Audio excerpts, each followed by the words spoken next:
सभी विद्यार्थियों को नमस्कार। अपने इस YouTube चैनल पर आपका स्वागत एवं अभिनंदन। हाँ तो विद्यार्थियों, आज हम संस्कृत व्याकरण के अंतर्गत विसर्ग संधि के अंतर्गत उतव विसर्ग संधि देखने जा रहे हैं। तो आज संस्कृत व्याकरण के अंतर्गत देखेंगे हम उतव विसर्ग संधि। अतोर और पलुतात पलुते, यह कह रहा है अथ ए यानी विसर्ग है, विसर्ग से पहले ए है और विसर्ग के बाद भी ए है। कहने का मतलब कि प्रथम पदांत हर्षो ए है, प्रथम पदांत हर्षो ए है और उसके बाद विसर्ग है और विसर्ग के बाद भी हर्षो ए है। तो ऐसी स्थिति में यह ए, यह विसर्ग है, यह उह में बदल जाता है। तो देखिए क्या कर रहा है कि अतोर और पलुतात पलुते, यहां दे रखा है कि वृत्ति अपलुतात प्रत्यय हर्षव ए के बाद रो रू यानी विसर्ग होने पर और उसके बाद अपलुतेति और विसर्ग के बाद भी हर्षव ए होने पर, यानी विसर्ग से पहले हर्षव ए है और विसर्ग के बाद भी, विसर्ग के से पहले हर्षव ए है और विसर्ग के बाद भी हर्षव ए है। ऐसी स्थिति में यह विसर्ग है, यह ऊह में बदल जाता है। तो अब स्थिति यह हो गई, विसर्ग का ऊ हो गया, ऊह से पहले ए है और ऊह के बाद भी ए है। ऐसी स्थिति में ए और ऊ गुण हो जाता है, ओ हो जाएगा ए और ऊ का, और आगे वाले ए का अवग्रह हो जाता है। तो देखिए ए पलुतात प्रत्यय रो ऊह शात अपलुतेति, तो इसका मतलब है कि यदि विसर्ग से पहले हर्षव ए है और विसर्ग के बाद भी हर्षव ए है, विसर्ग से पहले हर्षव ए है और विसर्ग के बाद भी हर्षव ए है, ऐसी स्थिति में यह विसर्ग है, यह उह में बदल जाता है, इसलिए इसको उतव संधि कहते हैं। अब इसके आगे ए है, उसके बाद में उ है, तो ऐसी स्थिति में ए और वो मिलकर क्या हो जाएगा, ओ हो जाएगा, और आगे जो ए है इसका हो जाएगा अवग्रह, इसलिए इसको क्या कहते हैं, उतव संधि कहते हैं। तो देखिए विद्यार्थियों, अब दे रखा है कि अर्थात विसर्ग के दोनों तरफ अपलुत हर्षव ए स्वर हो, विसर्ग के दोनों तरफ है, यानी यह विसर्ग है, विसर्ग से पहले हर्षव ए है और विसर्ग के बाद में भी हर्षव ए है, अर्थात विसर्ग के दोनों तरफ अपलुत हर्षव ए है, स्वर है, तो वहां संधि करने पर विसर्ग के स्थान पर उ हो जाता है और ए धन उ मिलकर के गुण हो जाता है, यानी ओ हो जाता है और आगे वाले ए का अवग्रह हो जाता है। तो यह है उतव विसर्ग संधि। तो उतव विसर्ग संधि कब होती है, जब विसर्ग है, विसर्ग से पहले ए है और विसर्ग के बाद भी ए है, ऐसी स्थिति में इस विसर्ग का उ हो जाता है, आगे वाले ए और उ को मिलकर के ओ गुण हो जाता है और आगे वाले जो ए है इसका अवग्रह हो जाता है। तो कौन सी संधि है, यह उतव विसर्ग संधि। अब देखते हैं विद्यार्थियों उतव विसर्ग संधि के कुछ उदाहरण। हाँ तो विद्यार्थियों, अब देखते हैं उतव विसर्ग संधि के कुछ उदाहरण। कह, सबसे पहले दे रखा है कह, तो धन अपि बराबर, तो कह धन अपि, देखिए पहले ए कह, विसर्ग से पहले ए है ना, विसर्ग से पहले ए है और विसर्ग के बाद में भी क्या है, ए अपि ए है। तो ऐसी स्थिति में यहां पर इस विसर्ग का क्या हो जाएगा, उ हो जाएगा। अब देखिए विसर्ग और का उ हो गया, ए और उ मिलकर के गुण हो जाएगा और आगे वाले इस ए का अवग्रह हो जाएगा, तो हो जाएगा कोह अपि, कोह पी, क्या धन अपि, कोह अपि। तो यहां पर देखिए विसर्ग कह धन अपि, यहां पर विसर्ग से पहले ए है और विसर्ग के बाद में भी ए है, ऐसी स्थिति में इस विसर्ग का वो हो जाएगा, उ ए धन उ मिलकर के गुण हो जाएगा, आगे वाले ए का अवग्रह हो जाएगा, कोएपी। इसी प्रकार से कोशय, क्या है, कोशय, यहां पर प्रथम पदांत यानी विसर्ग है और विसर्ग से पहले ए है और विसर्ग से पहले क्या है, ए है, तो कोश है धन अयम, कोश है धन अयम। तो यहाँ पर देख रहे हैं कि कोश है, यहाँ पर ए है और ए के बाद में विसर्ग है और बाद में अयम, यह भी ए है। अब हम देखेंगे कि ऐसी स्थिति में इस विसर्ग का ऊ हो जाएगा, ए और ऊ मिलकर के गुण हो जाएगा, ओ हो जाएगा और आगे वाले ए का अवग्रह हो जाएगा। तो कोश है धन अयम तो हो जाएगा कोशोयम, कोश है धन अयम कोशोयम। तो यहाँ पर ये विसर्ग है, इस विसर्ग का ऊ हो गया, आगे वाले ऐसे मिलकर के गुण ओ हो गया और जो आगे ए है उसका अवग्रह हो गया कोशोयम। विसर्ग से पहले भी ए है और विसर्ग के बाद में भी ए है। रिक्त है धन असी, रिक्त है धन असी। तो यहां देख रहे हैं विसर्ग है, विसर्ग से पहले ए है और विसर्ग के बाद में भी ए है। यहाँ असी ए है, रिक्त है, यहाँ पर भी ए है।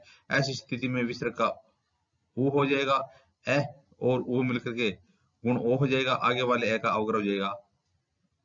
तो रिक्त है धन असी, रिक्तोअसी, रिक्त है धन असी हो जाएगा रिक्तोअसी।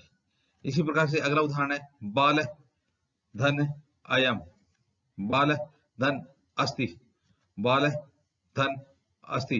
प्रथम पदांत ए है और ए के बाद में विसर्ग है, द्वितीय पदार्थ ए है, दूसरे पद की हर्षो है ना, तो पहले भी हर्षो है और बाद में भी हर्षो है। ऐसी स्थिति में विसर्ग का क्या हो जाएगा, ऊ हो जाएगा, ए और ऊ मिलकर के गुण ओ हो जाएगा और आगे वाले ए का अवग्रह हो जाएगा। तो बाल धन अस्ति बालो अस्ति, बाल धन अस्ति बालो अस्ति। इसी प्रकार से अगला उदाहरण है पर धन, पर धन अक्षय, पर धन अक्षय। तो प्रथम पदांत हर्षो ए है, उसके बाद में विसर्ग है और विसर्ग के बाद में भी ए है। ऐसी स्थिति में इस विसर्ग का क्या हो जाएगा, ऊ हो जाएगा। अब ए और ऊ मिलकर के ओ हो जाएगा, आगे वाले का अवग्रह हो जाएगा। तो यह हो जाएगा प्र धन अक्षय प्रोक्षय, प्र धन अक्षय प्रोक्षय। तो इस प्रकार से यह हो जाएगा वो तो विसर्ग संधि हो जाएगी इसमें। अगला उदाहरण है चंद्र धन, चंद्र धन अपि, चंद्र धन अपि। विसर्ग से पहले है, विसर्ग के बाद में भी ए है। ऐसी स्थिति में विसर्ग का ऊ हो जाएगा, ए और ऊ मिलकर के गुण हो जाएगा, आगे वाले ए का अवग्रह हो जाएगा। तो दोबारा देखना, यदि विसर्ग है, विसर्ग से पहले ए है, विसर्ग के बाद में भी ए है, ऐसी स्थिति में उतव संधि के अंतर्गत इस विसर्ग का ऊ हो गया। अब स्थिति यह हो गई कि विसर्ग के पहले जो ए है तो ए धन ऊ धन ए, यह हो गई। यानी हम विसर्ग से पहले है और विसर्ग के बाद में हर्षो ए है, तो ऐसी स्थिति में इस विसर्ग का क्या हो गया, ऊ हो गया। अब ए और ऊ मिलकर के इसका क्या हो जाएगा, गुण ओ हो जाएगा, आगे वाले ए का क्या हो जाएगा, अवग्रह हो जाएगा। तो इस प्रकार से चंद्र धनापि चंद्रोपि, चंद्र धनापि चंद्रोपि। इसी प्रकार से अगला उदाहरण है नृप धन अवदत, नृप धन अवदत बराबर। तो नृप प्रथम पदांत हर्षो ए है, उसके बाद में विसर्ग है और उसके बाद में हर्षो ए है। ऐसी स्थिति में विसर्ग का ऊ हो गया, आगे वाले ए और ऊ को मिला करके गुण ओ हो गया, इस बाद वाले ए का अवग्रह हो गया। तो नृप धन अवदत, यहाँ पर ए है, ए के बाद में विसर्ग है और बाद में भी विसर्ग के बाद में भी ए है। तो ऐसी स्थिति में विसर्ग का ऊ हो गया, ए और ऊ मिलकर के गुण हो गया, आगे वाले ए का विसर्ग अवग्रह हो गया। तो नृप धन अवदत नृपो अवदत, नृप धन अवदते नृपो अवदते। इसी प्रकार से अगला उदाहरण है शिव धन, शिव धन अर्च, शिव धन अर्च। प्रथम पदांत हर्षो ए, आगे के विसर्ग है, द्वितीय पदार्थ हम देख रहे हैं कि हर्षो ए है। ऐसी स्थिति में इस विसर्ग का ऊ हो जाएगा और ए और ऊ मिलकर के गुण हो जाएगा, आगे वाले का अवग्रह हो जाएगा। तो शिव धन अर्च, शिव अर्च, शिव धन अर्च शिव अर्च। तो इस प्रकार से यहाँ पर हम उत्तर संधि का उदाहरण देख रहे हैं। अब देखते हैं विद्यार्थियों, अगला जो सूत्र है वो कह रहा है हसीच है, हसीच है। तो पहले जो हम देख रहे थे ना, तो पहले वाले उदाहरण में जो हमने देखा तो वहां तो विसर्ग, विसर्ग से पहले, विसर्ग से पहले ए था और विसर्ग के बाद में भी ए था। अब देख रहे हैं कि यहाँ पर दूसरा उदाहरण है हसी। तो यहाँ पर कह रहा है कि विसर्ग है ना, विसर्ग से पहले तो ए है और विसर्ग के बाद में हस प्रत्याहार के वर्ण हैं, यानी तीसरा चौथा पांचवा वर्ण या है या अंतस्थ है या अंतस्थ है। वर्ण है या फिर वर्ग का तीसरा चौथा पांचवां वर्ण है। तो ऐसी स्थिति में यानी यहाँ पर अब जो हम देख रहे हैं इस उदाहरण में हम देखेंगे कि विसर्ग से पहले ए तो है लेकिन विसर्ग के बाद में ए नहीं है, हर्षो ए नहीं है। यानी ए तो है, पहले तो ए है लेकिन हर्षो ए बाद में नहीं है। ऐसी स्थिति में यानी जब आगे तीसरा चौथा पांचवा वर्ण हो या अंतःस्थ वर्ण हो तो ऐसी स्थिति में यानी विसर्ग का क्या हो जाएगा, ऊ हो जाएगा। और अब आगे जो हर्षो है ना, ए और ऊ मिलकर क्या हो जाएगा, ओ हो जाएगा। लेकिन अब उस पहले वाले उदाहरणों में हम देखा, उन पहले वाले उदाहरणों में तो अवग्रह हो रहा था, अवग्रह आगे बाद वाले ए का हो रहा था। अब बाद में हर्षो ए नहीं है, ऐसी स्थिति में केवल गुण होगा, ओ होगा, अवग्रह नहीं होगा, अवग्रह नहीं होगा। इतना हो जाएगा। देखना हसी से वर्ती क्या कहते हैं, ए प्लुताद प्रश्य रोक उ शाद हसी, यानी ए प्लुत हर्षो ए से परे विसर्ग तथा विसर्ग से परे हस वर्ण होने पर, यानी हर्षो ए नहीं है, अब की बात क्या हो गया, हस वर्ण हो गया। और हर्ष वर्ण में तीसरा चौथा पांचवा है या अंतस्थ वर्ण है, तो ऐसी स्थिति में विसर्ग किस में बदल जाएगा, ऊह में बदल जाएगा। फिर ए और ऊ मिलकर क्या हो जाएगा, गुण आदेश हो जाएगा और गुण आदेश ओ हो जाएगा। अब की बात क्या देख रहे हैं हम कि यहाँ पर जो अवग्रह है वो नहीं होगा, क्योंकि वो अवग्रह तो विसर्ग के बाद में जो हर्षो ए था ना उसका हो रहा था, अब की बार हर्षो बाद में नहीं है। ऐसी स्थिति में गुण हो जाएगा, केवल गुण होगा, हर्षो ए नहीं, यानी अवग्रह नहीं बनेगा। देखते हैं कुछ उदाहरण। पहला है मन, विसर्ग से पहले ए है, विसर्ग से पहले तो ए है। अब की बार स्थिति यह होगी कि विसर्ग के बाद में हर्षो ए नहीं होगा बल्कि तीसरा चौथा पांचवा वर्ण या फिर है या फिर अंतःस्थ वर्ण होंगे।